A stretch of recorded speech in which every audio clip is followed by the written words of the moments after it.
আসসালামু আলাইকুম ওয়া রাহমাতুল্লাহ।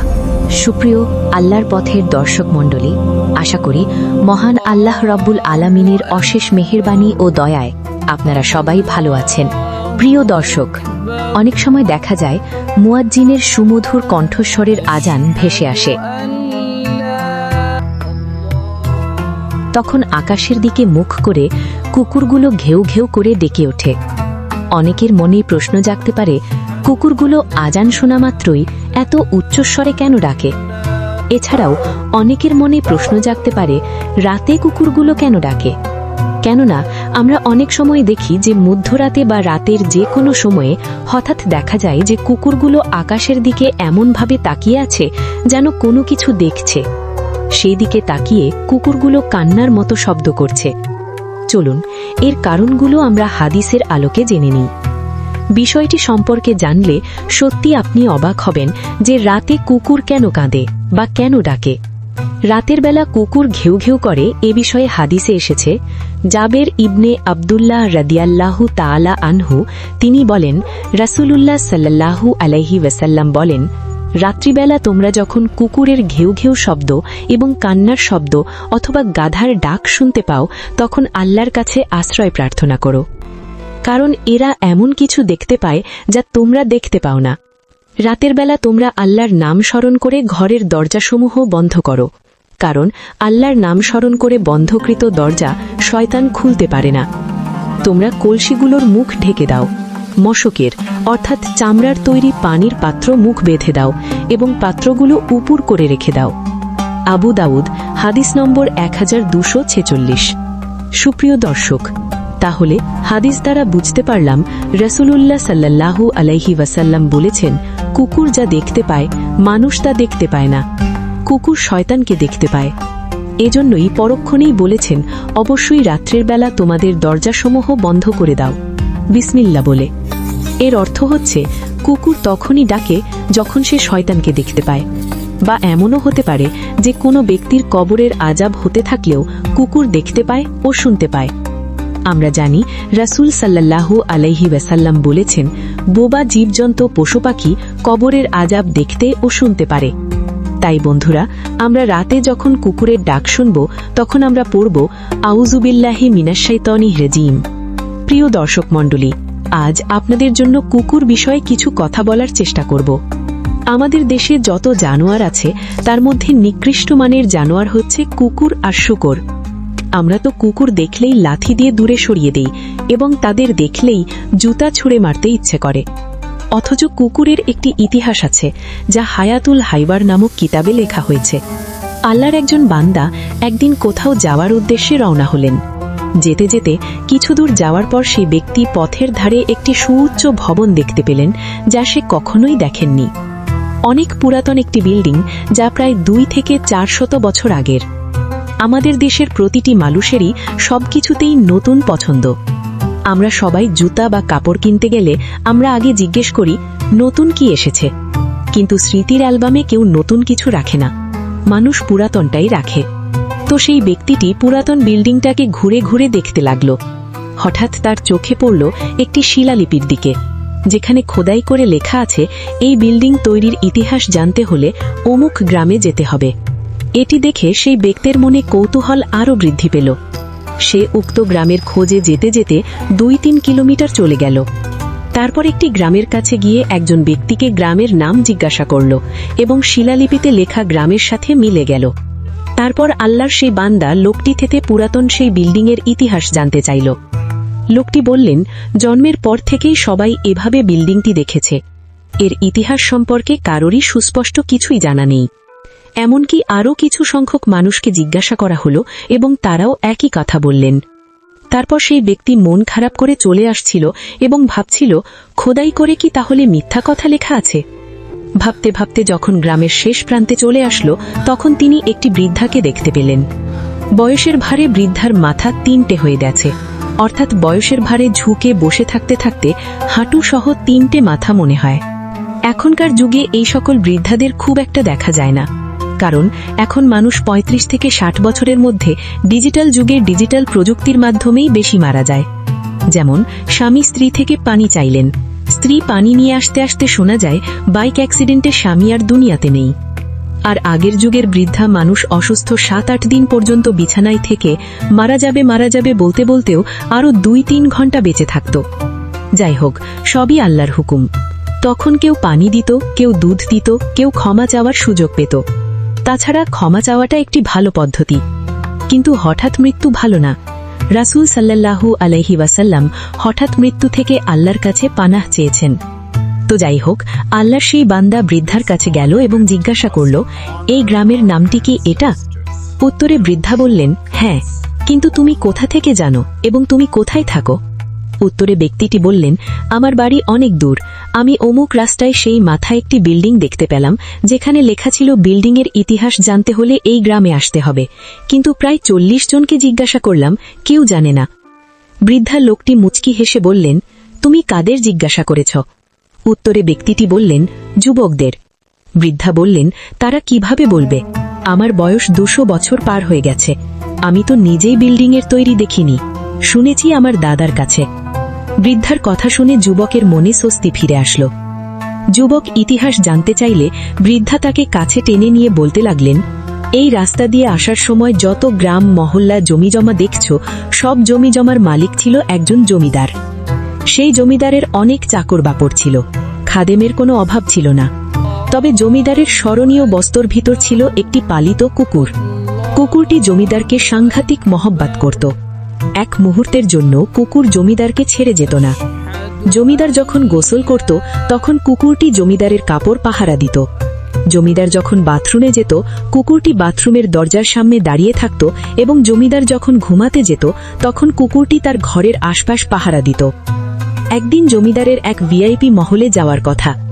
জমিদার চিন্তা করতে লাগলেন, কুকুরটি আমাকে ছাড়া এক মুহূর্ত থাকতে পারে না। আমি ভিআইপি মহলে যাব, কুকুরটি আমার সাথে গেলে আমার মানসম্মান থাকবে না। এজন্য সে বুদ্ধি করে একটি ঘরের ভিতরে ঢুকল।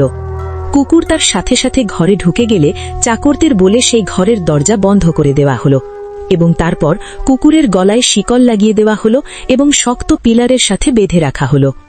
তারপর জমিদার বাবুর্চিকে বলল, আমি এক ভিআইপি মিটিংয়ে যাচ্ছি এবং আমি বাহিরে খাবার পছন্দ করি না, তাই আমার জন্য কিছু আইটেম খাবার রান্না করো। তারপর মালিক যখন চলে যেতে লাগল, তখন কুকুরটি তার মালিকের সাথে যেতে না পেরে লাফালাফি করতে লাগল। মালিক যখন বহুদূর চলে গেল, কুকুর তখন নিজেকে কন্ট্রোল করতে না পেরে বিকট আওয়াজে মালিককে ডাকতে লাগল। কুকুরের ডাক শুনে প্রতিবেশীরা জমা হয়ে গেল এবং কিছু সময় ধরে কুকুরের কীর্তিকলাপগুলো দেখল এবং কিছুক্ষণ পর যে যার কাজে চলে গেল। কিন্তু জমিদারের একজন বোবা কাজের মেয়ে কুকুরের কার্যকলাপ প্রত্যক্ষ করছিল। এ সময় বাবুর্চি খাবার তৈরি করে ওই ঘরের তাকের উপর রেখে গেল। ঘরের মধ্যে কেউ নেই, শুধু কুকুর আর বোবা মেয়েটি ছাড়া। এর কিছুক্ষণ পর হঠাৎ দেখতে পেল যে একটি কালো বিষধর সাপ কোথা থেকে উড়ে এসে বাবুর্চির রেখে যাওয়া উক্ত খাবারের মধ্যে মুখ দিয়ে কিছুক্ষণ থাকার পর আবার উড়ে চলে গেল। উক্ত ঘটনা কুকুর আর বোবা মেয়েটি ছাড়া আর কেউ দেখল না। মেয়েটি চিন্তা করল, এখন যদি আমি এখান থেকে চলে যাই, এমত অবস্থায় আপনি এসে খাবারে মুখ দেন, তাহলে বিষক্রিয়ায় অবশ্যই মালিক মারা যাবেন। তাই কাজের মেয়েটি সেখানেই বসে রইল। কিছুক্ষণ পর মালিক আসলো এবং বোবা মেয়েটি কথা বলতে পারে না ঠিক। তারপর অঙ্গভঙ্গিমায় বোঝাতে চাইল যে মালিক ওই পাত্রে রাখা খাবারে হাত দিবেন না, জীবন বিপন্ন হবে। এরকমটাই হয়তো বোঝাতে চাইছিল সেই বোবা মেয়েটি। কিন্তু যেহেতু কাজের মেয়ে, তার উপরে আবার বোবা, তাই জমিদার কাজের মেয়ের কথাবার্তায় কর্ণপাত করেন না, নিজ গতিতে খাবারের কাছে গিয়ে খাবারে হাত দিল। যেই জমিদার পাত্রে হাত লাগাল, অমনি শিকলে বন্ধী কুকুরটি পাগলের মতো লাফালাফি করতে লাগল। অতিরিক্ত পাগলামি করতে দেখে মালিক কুকুরকে ধমক দিল। অন্যান্য সময় মালিক একবার ধমক দিলেই কুকুর নিয়ন্ত্রণে চলে আসে, কিন্তু আজ যতই ধমক দেয় কুকুর নিয়ন্ত্রণে আসে না। মালিক কুকুরের ভাষা বুঝল না। এক পর্যায়ে যখন মালিক পাত্রটি নিয়ে মাটিতে রাখলেন, তখন কুকুর মাথা ছিঁড়ে দেওয়ার মতো অবস্থা করে ফেলল। কোনো রকমে পা দিয়ে ঠেলে মালিকের সামনে রাখা কিছু খাবার সে মাটিতে ফেলে দিল। যেইমাত্র খাবার মাটিতে ফেলে দিল, মালিক দেখে রেগে গেল। এক পর্যায়ে ক্রোধে মালিক কুকুরকে কয়েকটি লাথি মারতে লাগল এবং কুকুর রক্তাক্ত হয়ে গেল। কিন্তু তারপরেও সে তার মিশন থেকে পিছপা হটেনি। কুকুরকে ধমকানো শাসনার পরেও কুকুর থামে না। এক পর্যায়ে মালিক দাঁড়িয়ে ক্রোধে চিন্তা করলেন, যেই খাবারের মধ্যে কুকুরের পায়ের ছোঁয়া লেগেছে সেই খাবার তো খাওয়া যাবে না। কুকুর শুধু চিন্তা করেছে, যদি মালিক খাবারে মুখ দেয় তাহলে সে মালিককে আর বাঁচাতে পারবে না। কুকুর শুধু লাফালাফি করছে, মালিক যে তাকে লাথি মারছে, মালিক তার উপর অত্যাচার করছে, তার কর্মকাণ্ডে বিরক্ত, সেদিকে তার লক্ষ্য নেই। তাই মালিক চাকরদের বলল শিকল খুলে দিতে, এবং তারা খুলে দিল।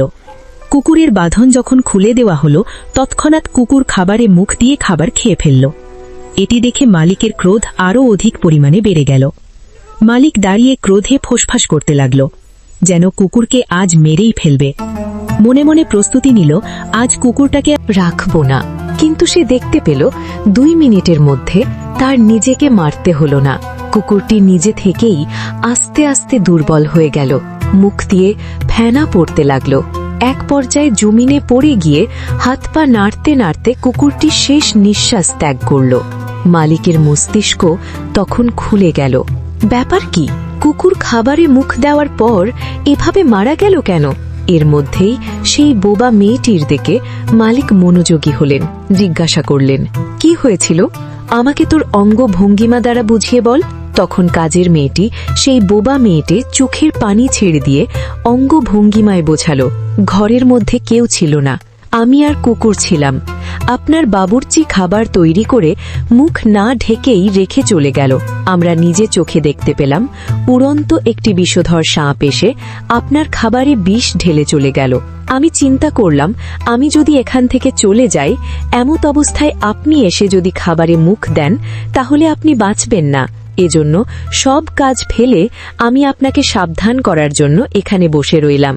কিন্তু আপনি তো আমার কোনো কথাই শুনলেন না, আমাকে উপেক্ষা করলেন। আমি অনেকভাবে আপনাকে বোঝাতে চেয়েছিলাম, যেহেতু আমার গলার স্বর নেই, কিন্তু আপনি বুঝতে পারেননি। এক পর্যায়ে যখন আপনি সে বিষযুক্ত খাবারে হাত দিলেন, তখন আপনার সে কুকুরটি নিজেকে নিয়ন্ত্রণ করতে পারছিল না। কুকুরটি বিভিন্নভাবে বোঝাতে চেয়েছে, মালিক ওখানে হাত দিয়েন না, ওখানে হাত দিয়েন না।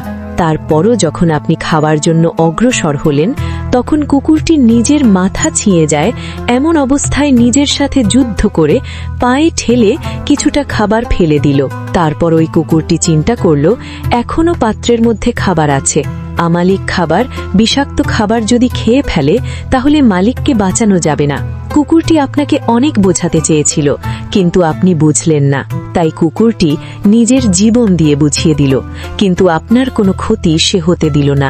প্রিয় দর্শক, আপনাদের কাছে জিজ্ঞাসা করতে চাই, কুকুর নিজের মালিককে বাঁচানোর জন্য নিজের জীবন বিসর্জন দেয়, অথচ মালিক কুকুরের জন্য খাবারের কোনো মেনু দেয় নাই, থাকার জন্য একটি সুন্দর ঘর দেয় নাই, এবং কুকুর নিজে জাগ্রত থেকে সারা রাত তার মালিককে পাহারা দিল। এবং যে মালিক কুকুরকে 2 দিন 3 দিন পর পর খাবার দিল, সে কুকুর যদি এমন মালিকের জন্য জীবন দেয়, তাহলে মুসলমান ভাইরা, আমাদের মালিক তো আমাদের জন্য খাবারের মেনু দিয়েছেন, আমাদের মালিক তো থাকার জন্য উন্নত বাসস্থান করেছেন। শুধু তাই নয়, কুকুর যদি নিজে রাত জেগে মালিককে পাহারাদারি করে, আমাদের মালিক তো রাত জেগে আমাদের জন্য পাহারাদারি করেন। আমাদের মালিক বলেন, লা তাখুযুহু সিনাতুন ওয়ালা নাওম, আমাকে কোনো নিদ্রাও স্পর্শ করে না। ও আমার বান্দা বান্দি, তোমরা রাতের বেলায় ঘুমিয়ে যাও, আমি একটা মুহূর্তের জন্যও ঘুমাই না। আমি যদি ঘুমিয়ে যাই, এই মুহূর্তে আমার কোনো বান্দা বান্দি যদি মুসিবতের মধ্যে পড়ে এবং সে যদি আমাকে ডাক দেয়, তখন কে তাকে মুসিবত থেকে উদ্ধার করবে? আমি রব্বুল আলামিন, সর্বময় ক্ষমতার অধিকারী, প্রতিনিয়ত তোমাদের সাহায্য করি। আমি রহমান রহিম, আমি সেই সৃষ্টিকর্তা যিনি নাপাক পানি থেকে তোমাদের সৃষ্টি করেছি। আমি সেই সৃষ্টিকর্তা, আমি সেখান থেকে তোমাদের সৃষ্টি করেছি যেখান থেকে তোমাদের কোনো অস্তিত্বই ছিল না। আমি আমার চোখের ভেতরে কখনো নিদ্রা আসতে দেই না। যে রব্বুল আলামিন আমাদের সহযোগিতার জন্য আমাদের ভালোবাসায় সারা রাত দিন জেগে রইলেন, এমনই রহমান রহিম রব থেকে আমরা দূরে সরে গেলাম। শেষ পর্যন্ত যখন বোবা মেয়েটি থেকে জমিদার সব কথা জানলেন, জমিদার তখন চোখের পানি ছেড়ে অনেক সময় ধরে ক্রন্দন করলেন। জমিদার তারপর ঘোষণা দিল, যে কুকুর তার জীবন বিসর্জন দিয়ে আমার জীবন রক্ষার চেষ্টা করল, এই কুকুরের লাশ যেখানে সেখানে ফেলে দেওয়া যায় না। যত কোটি টাকা লাগে তার স্মৃতিচারণের জন্য রাস্তার ধারে একটি বিল্ডিং বানিয়ে দাও।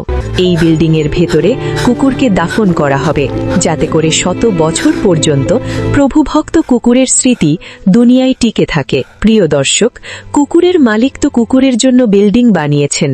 আমাদের মালিককে বাঁচানোর জন্য আমাদের জীবন দিতে হবে না। মালিকের দিন দুনিয়াতে টিকে রাখার জন্য প্রয়োজন হলে জীবন দিতে হবে, কিন্তু আমরা তো উদাসীন রয়ে গিয়েছি। আল্লাহ রব্বুল আলামিন আজকের এই পূর্ণ ঘটনাটি শুনে প্রত্যেকটি ভাই এবং বোনকে উপলব্ধি করে এ থেকে শিক্ষা গ্রহণ করে জীবনের শেষ মুহূর্তটি পর্যন্ত রব্বিজুল জালালি ওয়াল ইকরামের উপর কৃতজ্ঞ আপাত মস্তক নত করে রাখার তৌফিক দান করুক। হে রব্বুল আলামিন, প্রতিনিয়ত যেন আমার ঘাড় আপনার নিকট নত থাকে। হে রব্বুল আলামিন, প্রতিনিয়ত যেন আমি আপনার শুকুর গুজার বান্দাদের অন্তর্ভুক্ত হতে পারি। হে আল্লাহ, আপনি আপনার কৃতজ্ঞদের মাঝে আমাকে কবুল করে নিন, আমাদের সবাইকে কবুল করে নিন। আমিন।